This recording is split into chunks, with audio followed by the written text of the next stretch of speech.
Saya Via Maulidia, mahasiswa Prodi Pendidikan Bahasa Arab semester 3 dengan NIM 2201020934 akan menerangkan materi tentang khot untuk memenuhi tugas ujian tengah semester. Khot adalah nama lain dari kaligrafi Arab. Menurut bahasa, khot adalah garis atau tulisan tangan. Nah, seperti yang kita tahu, khot itu ada banyak sekali jenisnya. Masing-masing mempunyai bentuk dan ciri khas yang berbeda antara satu dan yang lainnya. Nah, salah satunya yaitu khot nasri yang akan saya bahas. Khot nasri ini khot yang paling populer dan sering digunakan karena khot ini yang paling mudah untuk dibaca dan ditulis. Khot nasri mempunyai nama lain yaitu badi, muqawwad, dan mudawwar. Khot nasri sendiri diambil dari bahasa Arab yang berarti mengganti, menyalin, atau mengubah bentuk. Kata nasri diambil dari kata nasah atau nushah yang kemudian diadopsi ke dalam bahasa Indonesia menjadi kata naskah. Nah, dinamakan khot nasri karena tulisan ini digunakan untuk menasahkan atau membukukan Al-Quran. Pada sekarang, khot nasri banyak digunakan untuk menulis buku-buku atau tulisan resmi lainnya. Oleh karena itu, khot nasri ini tidak banyak seperti variasi huruf, tambahan atau seperti hiasan-hiasan yang lainnya. Khot nasri juga dijadikan sebagai standar penulisan banyak kitab, termasuk mushaf Al-Quran yang sampai sekarang kita gunakan.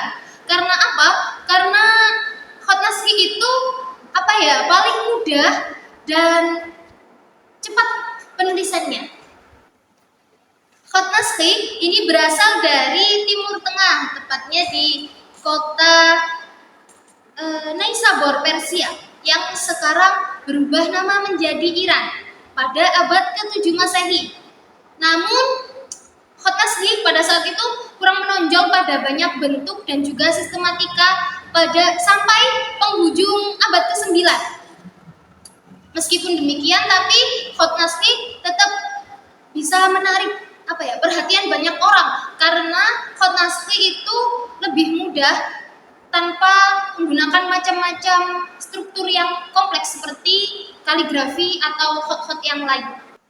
Sejak saat khot nasri ini kurang bisa menyesuaikan dan tidak menonjol di tengah masyarakat Islam, kemudian seorang kaligrafer ternama yang pada saat itu juga seorang wazir pada masa Daulah Abbasiyah yang bernama Ibnu Muqlah, akhirnya beliau membawa khot nasri menuju arah kemajuan dan juga penyebaran yang luar biasa. Ibnu Muqlah bersama saudaranya yang bernama Abdullah merumuskan corak nasri pada proporsinya sehingga lebih unik dan juga lebih indah. Yang pada puncaknya akhirnya khot nasri menjadi khot yang sering dipakai pada masa saat itu.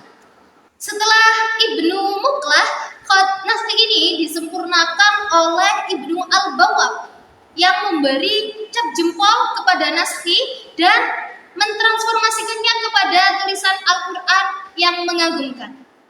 Hingga saat ini, khot nasri menjadi satu-satunya khot yang digunakan pada banyak naskah-naskah ilmiah seperti buku, majalah, koran, atau brosur-brosur. Khot nasri mempunyai ciri-ciri tertentu seperti yang sudah saya ucapkan di awal video tadi. Semua khot memiliki ciri khas masing-masing.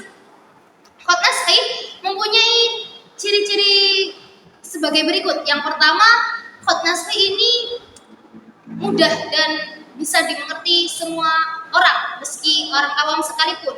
Orang yang tidak mengetahui kaligrafi, orang yang tidak paham khot, itu pun akan tahu ini huruf apa. Karena khot nasri memang mudah. Kemudian ciri khas yang kedua yaitu khot nasri ini atau tulisan Arab yang menggunakan khot ini itu bisa dibaca oleh orang-orang yang mengetahui tulisan Arab. Dan yang ketiga yaitu menggunakan acuan garis horizontal, sehingga ada huruf yang memang di atas garis, ada huruf yang memotong garis, dan sebagainya. Yang keempat, untuk ukuran ketebalan itu khotnasih ini tergantung dengan pena yang dipakai.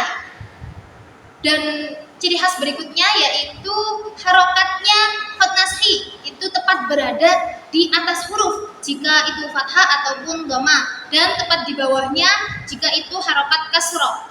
Untuk ciri khas yang terakhir itu khotnasih ini tasdidnya dan juga variasi-variasi yang lainnya itu ditulis menggunakan pena yang lebih kecil daripada huruf tunggal atau huruf utamanya.